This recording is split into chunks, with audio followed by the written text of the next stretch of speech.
Assalamualaikum warahmatullahi wabarakatuh. Alhamdulillah ya rabbil alamin. Sahabatku GPI Lembata yang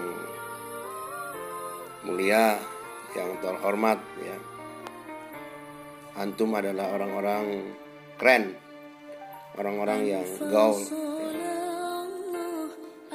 Sebetulnya materi ini sudah disampaikan pada pertemuan bulan Juli kemarin. Hanya karena sesuatu hal kegiatan kita ini tertunda sampai dengan waktu yang tidak ditentukan ya. Sehingga saya kira bahwa materi ini perlu kita sampaikan, walaupun teman-teman atau sahabatku GPI sudah membacanya.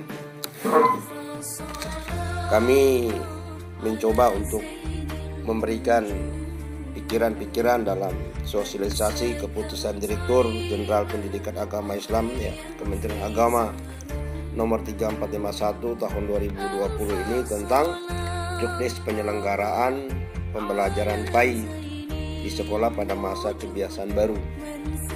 Dan sahabatku GPI Lembata untuk SMA sudah mulai kegiatan sekolah, demikian juga SMP ya. Sementara untuk SD masih menunggu waktu lagi ya, sesuai dengan edaran yang berlaku. Oleh karena itu kita tidak usah terlalu dikejutkan, tidak usah lalu ditakutkan dengan apa yang disebut dengan pandemi ini ya. Dan kita lihat teman-teman atau sahabatku GPI saat ini betul-betul mengalami shock ya, bingung, kaget. Kenapa? Karena memang kita dipaksakan untuk berubah model pembelajaran kita yang selama ini tatap muka, selama ini kita bertemu ya langsung, kita harus menggunakan virtual ya, harus menggunakan video konferensi dan sebagainya. Maka tantangan-tantangan atau besar yang menghadapi sahabatku guru PAI saat ini adalah kesiapan sumber daya manusia ya. Mari kita sahabatku GPI, kita tingkatkan lagi ya sumber daya kita. Kita belajar secara otodidak ya, bagaimana memanfaatkan IT ini ya. Kesiapan sarana ya yang kita miliki atau yang kita punyai, sekolah, guru ya, kemudian orang tua, tentu anak-anak ini juga perlu menjadi pertimbangan-pertimbangan khusus nantinya. Kemudian kesiapan sistem pembelajaran apa yang harus kita lakukan, seperti apa sistem pembelajaran yang kita buat, apakah menggunakan daring, luring atau blended, atau menggabungkan kedua-duanya ya. Ada daringnya, ada luringnya, atau luring saja, atau daring-daring saja. Dan itu penting sekali. Kemudian yang berikut adalah kesiapan orang tua dan lingkungan sekolah. Apakah orang tua siap ya, melepaskan anak-anak mereka ke sekolah, membiarkan anak-anak mereka datang sekolah, di mana sekolah sendiri tidak memberikan jaminan ya, bahwa anak-anak itu aman dan nyaman di sekolah. Maka lingkungan sekolah ini memang betul-betul harus steril ya. Inilah yang kita maksudkan. Saat ini kita betul-betul harus menghadapi itu kesiapan untuk upaya membangun budaya baru. Sebetulnya tidak budaya baru juga, hanya kita lupakan, kita lalaikan, kita abaikan. Suasana ini sepertinya pernah ada di masa-masa dahulu ya. Kesiapan upaya untuk membangun budaya baru diantaranya itu adalah memakai masker ya. Hari ini kita lihat ya, warga sekolah kita ya, hari-hari kita jalan kemana-mana ini kita melihat orang pakai masker ya. Pakai masker ini juga ada jam-jamnya, ada waktu-waktunya, ada tempat-tempatnya ya. Kemudian membiasakan diri untuk cuci tangan sesering mungkin ya, masuk sekolah, keluar sekolah. Bahkan Nabi SAW ini mengajari kita untuk senantiasa bersuci 5 kali sehari ya, membersihkan tangan itu 5 hari sekali, berwudu ya. Berikut adalah menjaga jarak ya, atau ini disebut dengan physical distancing ya. Ini jarak ya, tempat duduk kita yang tadi rapat-rapat ya, kita atur dengan jarak-jarak yang telah ditentukan. Ada yang mengatakan 1,5 meter, 1 meter, 2 meter. Ya, kita berharap ke depan ini sekolah kita sudah normal. Kemudian menjaga interaksi fisik antara warga sekolah. Ini artinya adanya, jangan sampai mereka ini karena udah lama nggak pernah ketemu, tidak lama ya, sudah lama terus bertemu ya saling berpeluk-pelukan dan sebagainya ya, sesama teman berangkul dan sebagainya. Ini dikhawatirkan. Kemudian kita berikut senantiasa mengukur suhu ya. Saya menganjurkan pada saat mengukur suhu ini jangan di kepala atau di jidat. Kalau dapat salah satu anggota tubuh, boleh tangan ya, atau ruas tangan atau kaki, ya boleh juga lah, asal jangan di bagian kepala. Kita lanjutkan ya. Berikut adalah sahabatku GPAI, bagaimana cara kita menyikapi hal ini ya, menghadapi pandemi ini. Penting sekali itu mereduksi biaya operasional proses pembelajaran jarak jauh semaksimal mungkin. Maka penting sekali fleksibilitas, yaitu sistem belajar yang tidak lagi menyesuaikan jadwal belajar secara kaku seperti pengajaran konvensional di kelas. Artinya apa? Teman-teman sudah bisa membuat perangkat pembelajaran secara online misalnya, dibikinkan video dan sebagainya, kemudian direkam videonya, kemudian dikirim melalui WA atau dengan cara luring. Berarti teman-teman harus bikin esensial materi atau LKPD, kemudian difotokopi oleh sekolah, kemudian dibawa atau dibagikan kepada para peserta didik. Berikut adalah ramah kuota. Ramah kuota ini adalah menyiapkan fasilitas kemudahan itu mengakses materi melalui platform yang telah disiapkan. Maka kita siapkan materi bahan kita ini, kita bisa videokan. Kalau kita videokan, lalu kita bisa buka pada saat offline-nya, kapan saja bisa dibuka dan di mana saja. Ya, demikian ya, itulah ramah kuota. Berikut mempertahankan pembelajaran yang berfokus pada kebutuhan peserta didik ya. Ini kita lihat di study constraint ini adalah durasi kelas virtual ini lebih pendek waktunya. Jadi video kita bikin ini tidak boleh lebih dari berapa lama gitu. Biasanya 45 menit ya, 40 menit dan 35 menit untuk SD. Kita kurangi 5 menit, bahkan ada yang mengatakan kurang lebih 10 menit. Media yang kita gunakan itu adalah Zoom, Webex, Classroom, Google Form ya, dan sejenisnya. Kemudian berikut adalah komunikasi intensif antara guru, peserta didik dan orang tua. Ini kita bangun komunikasi, menanyakan bagaimana keadaan anak-anak peserta didik di rumah, bagaimana belajar mereka. Jangan sampai mereka stres, beban ini jangan terlalu banyak ya. Dan sesering mungkin kita lakukan check and recheck melalui telepon, melalui WA, grup dan sebagainya untuk melihat kepastian mengetahui kepastian anak-anak itu jangan sampai tertekan dengan pekerjaan-pekerjaan yang diberikan oleh guru. 3 hal yang harus diperhatikan oleh sahabat GPAI itu adalah membuat perencanaan pembelajaran dalam masa pandemi ini. Dan RPP yang kita gunakan itu ala Nadiem, yaitu surat edaran Kementerian Pendidikan dan Kebudayaan tahun nomor 14 tahun 2019 ya. Itu adalah tujuan pembelajaran isinya, kemudian ada kegiatan pembelajaran dan ada penilaian. Itu aja, nggak usah ditambah banyak-banyak, UKD-nya dimasukin, tidak penting ya, tidak usah, cukup 3 itu saja.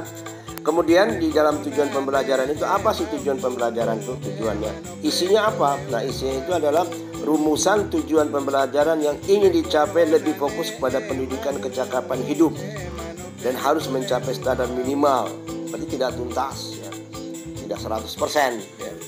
Cukup minimalnya ya, minimalnya. Maka kita harus pilih-pilih, kita melihat esensial materi pokok mana yang harus kita berikan ya, harus kita sajikan di dalam tujuan pembelajaran tersebut. Nah, kita lihat di kegiatan pembelajarannya. Di kegiatan pembelajaran itu juga harus ada orientasi ya. Ada orientasi, ada persepsi, ada motivasi dan ada pemberian acuan. Nah, 4 hal pokok dalam pendahuluan ini jangan sampai terlewati ya. Jangan sampai terlewati. Bagian inti. Di bagian inti ini ada sintak model pembelajaran. Nah, bagaimana sintak model pembelajaran nanti sebentar saya sampaikan ya. Kalau di bagian pendahuluan saya kira teman-teman sahabatku GPAI sudah paham apa itu orientasi, batasannya seperti apa itu persepsi, apa saja yang dilakukan, motivasi apa yang dilakukan, kemudian pemberian acuan bagaimana, itu saya kira tidak perlu saya sampaikan karena sahabatku GPI ini sudah berpengalaman dalam hal ini. Sementara sintak di model pembelajaran ini itu di dalam Permen nomor 22 ya tahun 2016 ya, itu menjelaskan hanya ada 3 model pembelajaran ya. 3 model pembelajaran itu diantaranya adalah project basic learning, kemudian problem basic learning, dan discovery basic learning. Ini 3 ini yang dikembangkan. Dan itu memang tuntutan, itu yang dimuat di dalam permen itu. Bagian penutup itu ada refleksi. Ada refleksi, ada pemberian tugas, ada perencanaan pertemuan. Berikut ada doa ya, dan juga doa ya. Ini bagian akhir. Materi gini ya, ini materi yang kita akan lakukan. Sementara materinya itu diambil dari Kepdikjen PAI nomor 3451 tahun 2020. Di situ ada materi-materi bagian lampiran-lampirannya, nanti dari lampiran 1, lampiran 2, dan lampiran 3. Kita lihat penyampaian pembelajaran, materi pembelajaran. Nah, penyampaian materi pembelajaran ini itu dilakukan secara tatap muka virtual. Kalau memang tidak dimungkinkan untuk kita lakukan pembelajaran tatap muka, maka sahabat-sahabatku GPI harus menyiapkan modul pembelajaran. Modul pembelajaran ini dapat bentuk dalam esensial yang kami sudah berikan contoh atau formatnya beberapa waktu yang lalu. Kemudian memperhatikan protokol kesehatan. Nah, kalau ini teman-teman melakukan pertemuan juga, sahabat-sahabat GPI juga melakukan pertemuan tatap muka di sekolah, maka harus mengikuti protokol kesehatan. Nah, sahabat GPI juga harus bisa belajar bagaimana membuat video pembelajaran yang seefisien mungkin, sebaik mungkin. Adanya diskusi dalam grup, moda ya, WA, Telegram, Instagram, dan lain sebagainya. Dan kita juga boleh menggunakan sistem blended. Sistem blended itu adalah gabungan dari daring dan luring ya. Baik, kita lanjut. Kemudian ada pemberian tugas ya. Di pemberian tugas itu ada baik secara daring, luring, dan juga blended. Pemberian tugas waktu daring maka kita sampaikan di daring itu ya, apakah siswa yang harus disesuaikan. Kemudian kita lihat sistem penilaian pembelajarannya tetap sistem penilaian pembelajaran menggunakan Permendikbud nomor 23 tahun 2016 ya, yaitu aspek sikap, aspek pengetahuan, dan juga aspek keterampilan. Teknik penilaiannya itu ada 5 ya, ada disebut dengan 5P ya. Apa saja? Itu paper and pencil, yaitu penilaian tertulis. Kemudian portofolio itu kumpulan tugas-tugas prestasi. Kemudian ada juga tugas terstruktur dan tidak terstruktur. Produk, keterampilan membuat produk. Kemudian performance atau kinerja, hasil pengamatan, hasil aktivitas peserta didik berkenaan dengan tingkah laku interaksi dalam penugasan.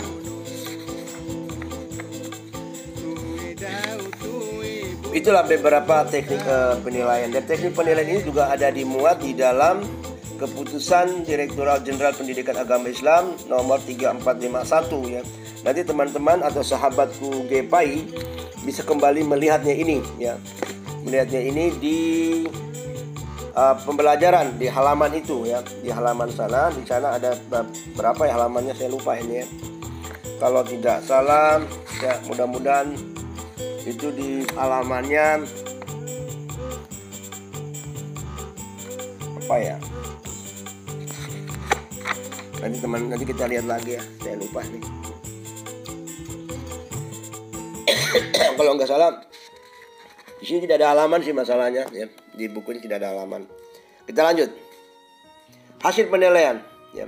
Di hasil penilaian ini ada 2. Pertama, hasil belajar anak dikirim kepada guru berupa foto, gambar, video, animasi, karya seni atau bentuk lain tergantung jenis kegiatan dan yang memungkinkan diwujudkan di masa kegiatan pandemi atau kebiasaan baru ya. Kita lihat. Kemudian kedua adalah guru mengirimkan hasil penilaian kepada peserta didik setelah lembar-lembar jawaban atau kertas-kertas jawaban atau kertas-kertas kerja peserta didik diperiksa dan diberikan catatan dan ditandatangani bahwa lembar itu telah diperbaiki, telah diperiksa. Sehingga anak-anak juga atau peserta didik juga, orang tua juga tahu di mana letak kesalahannya yang sudah diperbaiki. Ya. Dan ini dapat juga mengirim melalui media, dapat juga dengan cara yang lain. Dan hal yang menarik itu adalah kepada teman-teman ini ya, atau kepada sahabat GPAI ya. Yaitu adalah sistem pelaporan itu pendekatan WFH ya. Yaitu work from home. Ya, teman-teman buat kegiatan formatnya seperti biasa. Kalau memang belum memiliki format, nanti kami kirimkan format di dalam grup kita ya. Kemudian kegiatan apa saja yang dilakukan oleh guru di dalam masa-masa ini? Yaitu pertama adalah menyusun RPP ya. Kemudian menyusun bahan ajar, menyusun esensial materi, kemudian membuat skenario pembelajaran, kemudian perencanaan instrumen penilaian. Itu ada 5 ya. 5 kegiatan yang harus dilakukan teman-teman guru. Ada RPP, ada bahan ajarnya ya, atau esensial ya, kemudian ada juga skenario pembelajaran atau langkah-langkah kegiatan pembelajarannya, terus kemudian perencanaan penilaian apa yang dilakukan sehingga sesuai dengan materi yang ada pada RPP. Kita lanjut cara melaporkan kegiatan GPAI. Nah, ini guru-guru atau sahabat GPAI ini mempunyai tugas, tanggung jawab nih yang harus dilengkapi, yang dapat di print ya, di copy nanti pada saat kelengkapan bahan sertifikasi. Yaitu kegiatan sahabatku GPAI format WFH-nya. Nah, di foto baik PJJ itu pembelajaran jarak jauh maupun tidak PJJ, di foto ya, di foto. Bisa di foto gitu. Atau ada screenshot ya. Kalau kita melakukan wawancara atau pembelajaran melalui video ya. Kemudian simpan dalam file kepentingan untuk siaga ya. Nanti dibutuhkan pada saat siaga ini dilaporkan PAI ya. Dilaporkan kepada saat-saat kita melengkapi bahan-bahan sertifikasi. Kita lanjut. Tugas sahabatku GPAI adalah tadi itu ya, menyusun RPP, menyusun bahan ajar, esensial materi, skenario pembelajaran dan perencanaan instrumen penilaian. Kita lihat di RPP ya, RPP daring.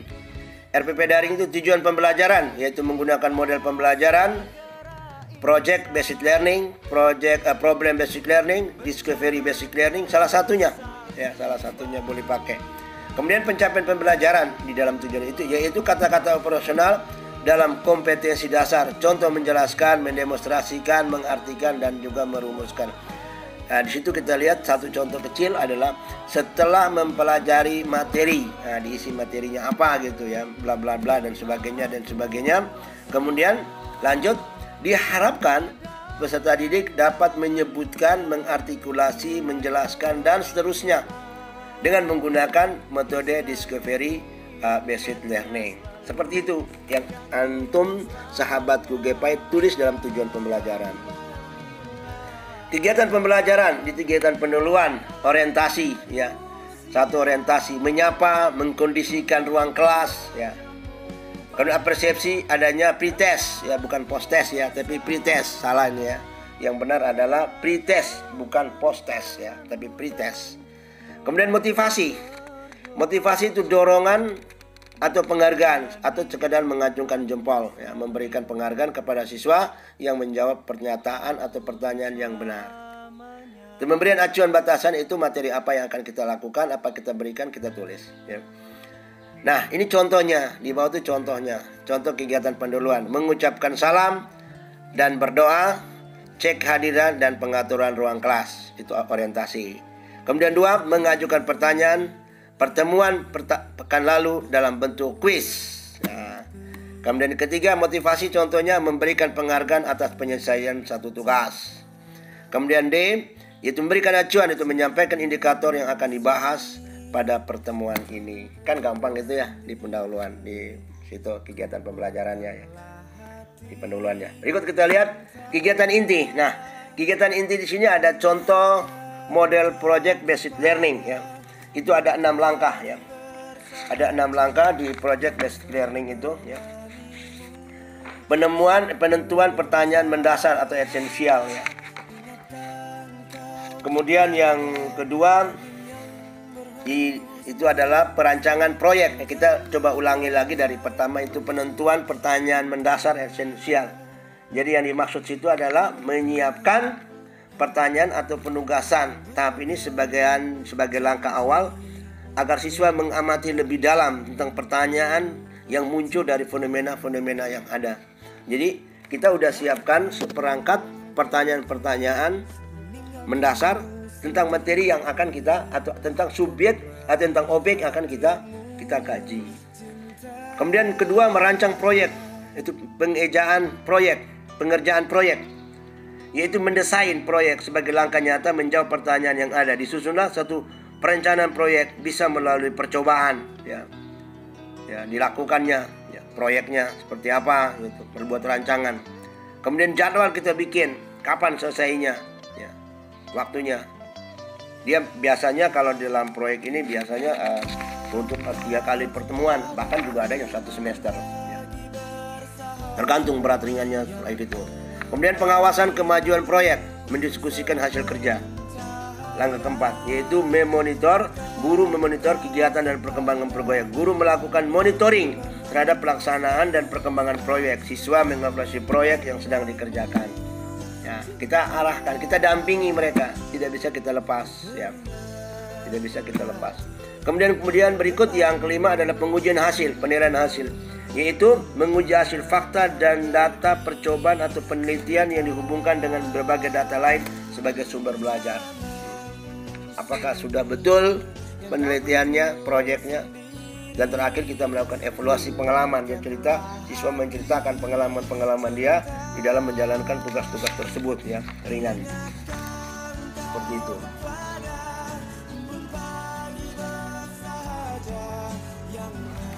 Berikut kita lihat ya contoh berikut problem basic ya.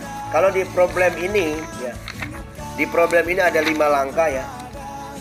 Di problem yang pertama adalah orientasi peserta didik terhadap masalah. Jadi mengorientasikan peserta didik pada masalah. Tahap ini memfokuskan peserta didik untuk mengamati masalah yang menjadi objek dalam pembelajaran.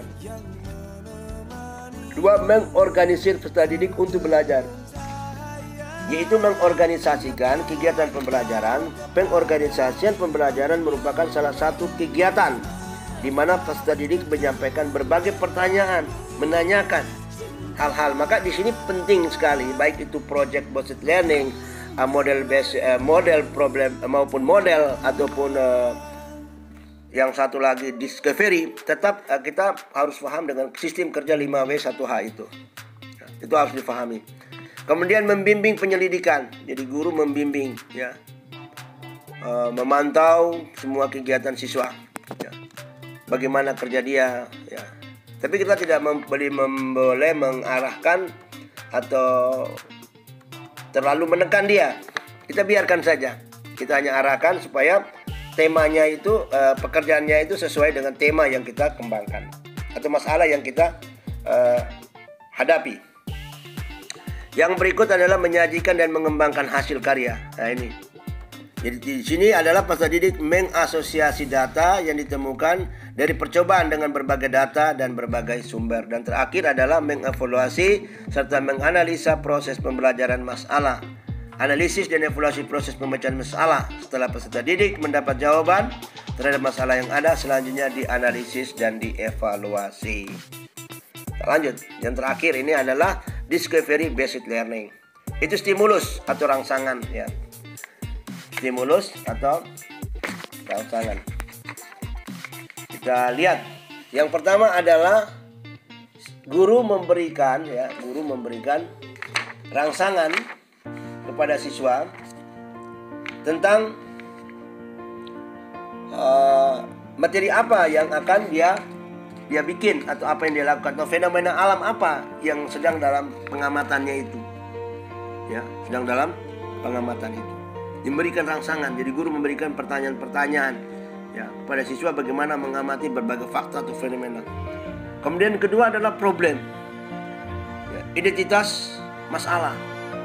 Yang dimaksudkan adalah guru mengarahkan siswa agar bisa mengajukan pertanyaan tentang fenomena yang dihadapi untuk melatih siswa agar mengeksplorasi fenomena itu melalui berbagai sumber. Kemudian ketiga, data adalah mengajukan dugaan atau kemungkinan-kemungkinan dapat melatih siswa dalam mengasosiasi melakukan penelaran terhadap kemungkinan dan dari pertanyaan-pertanyaan yang diajukan. 4, yaitu data processing, yaitu mengelola data. Diolah datanya berdasarkan indikator-indikator, berdasarkan prediksi-prediksi atau dugaan-dugaan yang diterima. Berikut verifikasi atau pembandingkan atau memverifikasi. Itu adalah melakukan verifikasi data, melakukan verifikasi data. Kemudian data ini dibuat perbandingan mana yang lebih pas gitu ya, lebih cocok ya, mengecek kebenaran ya tentang hasil-hasil data tersebut. Dan terakhir adalah membuat generation untuk menyimpulkan apa kesimpulan terakhir dari pekerjaan yang sudah kita bebankan tadi ya. Jadi pentingnya ada stimulus, yaitu guru memberikan rangsangan melalui kegiatan membaca, mengamati ya, kemudian guru memberikan penjelasan, kemudian mengidentifikasi masalah ya, siswa mengidentifikasi dan seterusnya, seperti yang penjelasan-penjelasan kita sebelumnya. Berikut penutup adanya refleksi, penugasan dan rangkuman, dan juga doa terakhir. Contohnya adalah post test, bukan pre test ya, salah lagi ya. Minta maaf. Yang jelas post test ya, bukan pre test. Yaitu materi yang telah disampaikan dalam bentuk kuis dan menyampaikan permohonan maaf dan meminta koreksi atas perilaku selama mengajar. Baik itu secara online maupun daring ya, daring maupun luring ya. Biasanya kita ngomong marah-marah atau ekspresi kita tidak pas gitu dengan mereka dan membuat mereka jenuh dan sebagainya. Kemudian memberikan tugas sesuai kebutuhan dan keperluan ya. Kemudian doa dan mengakhiri pertemuan. Penilaian, silakan. Penilaian ini ada penilaian teknik penilaian. Teknik penilaian itu ada sikap spiritual, itu bisa dilakukan observasi, penilaian diri, penilaian dari teman dan sebagainya. Kemudian sikap sosial, itu observasi, penilaian diri, penilaian dari teman, pengetahuan, lisan, penugasan, tertulis portofolio. Kemudian keterampilan ada praktek, ada produk, dan juga ada proyek dan portofolio. Instrumen penilaian. Di instrumen penilaian itu ada sikap spiritual, jurnal, ada sosial juga jurnal. Pengetahuan terbagi lagi menjadi 4, ada lisan, ada penugasan, ada tertulis, dan ada portofolio. Lisan adalah kuis, pretest, dan post test. Penugasan terstruktur dan tidak terstruktur. Tertulis, pilihan ganda, uraian, isian, dan lain-lain. Portofolio dapat berupa buku, ya, buku PH, ya, buku penugas harian, buku catatan, resume, buku tugas, dan sebagainya. Bahkan karya-karya seni pun dapat dimasukkan dalam portofolio. Kemudian keterampilan kita lihat, yaitu praktikum, produk, proyek, dan portofolio sesuai materi. Ada juga di beberapa materi tidak ada praktikum, tidak ada produk, tidak ada proyek, tapi portofolio tetap hukumnya wajib ya. Ini contoh yang sudah kita kirim, contohnya RPP-nya ini ya. Nah, contoh ada RPP daring dan luring ya. Ini ada tujuan sudah tadi ya. Kita lihat ya. Kemudian pengembangan esensial ya. Kita lihat bahannya ada, ini sudah kita kirim kemarin ya. Ada kompetensi dasar, ada pencapaian pembelajaran, ada indikator, nomor soal, pilihan ganda, dan lain-lain. Jawabannya apa, penjelasannya. Contoh kedua, identitas ya. Yaitu juga masih esensial ya. Kompetensi dasar, pencapaian, di sini ada penjelasan materi bahan ajar, pilihan ganda. Nah, berbeda sedikit dengan yang pertama, tapi pada prinsipnya hampir sama. Terakhir adalah skenario pembelajaran. Ya, ini skenario pembelajaran seperti ini ya. Ada model, ada langkah-langkah ya. Sudah ya. Berikut saya kira itu saja. Terima kasih ya untuk teman-teman. Tidak ada lagi yang kita berikan untuk sahabat guru. Hanya ini dapat saya berikan. Selamat menikmati hari-hari ke depan dengan penuh tantangan. Menjadi guru PAI harus keren dan gaul. Terima kasih. Assalamualaikum warahmatullahi wabarakatuh.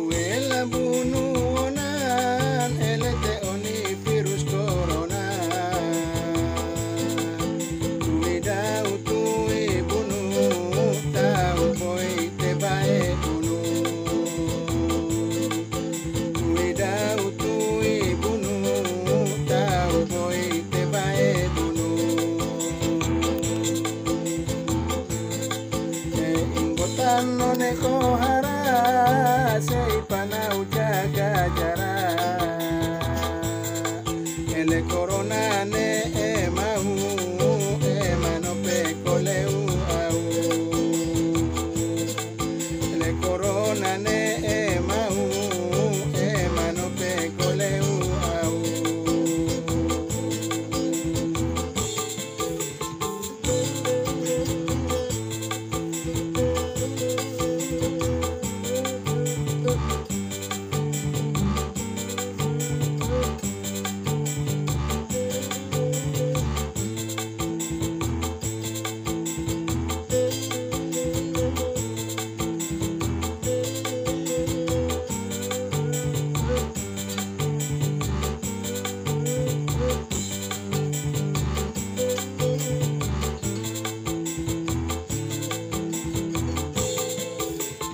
pelang musing uan ide ping tema uan dua pei nore ara corona dan te jaga jarak dua pei nore ara corona dan te jaga jarak ele penyakit covid corona yang kahin tua behuna letu tening letu mato boy ula tamite mato letu tening letu mato boy ula tamite mato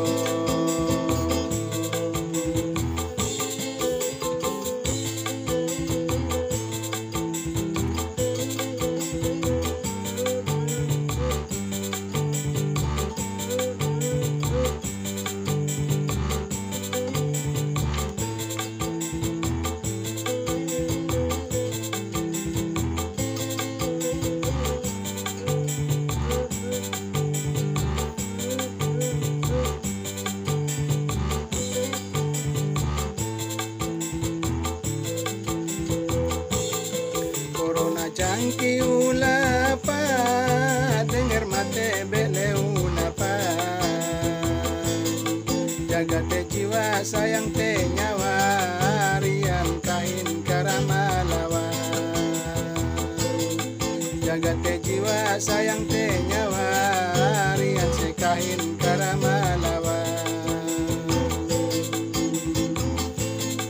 uru teling barang lei se kahin tenung dei letu tening tara masker boy te jangki penyakit mate letu tening tara masker boy te jangki penyakit mate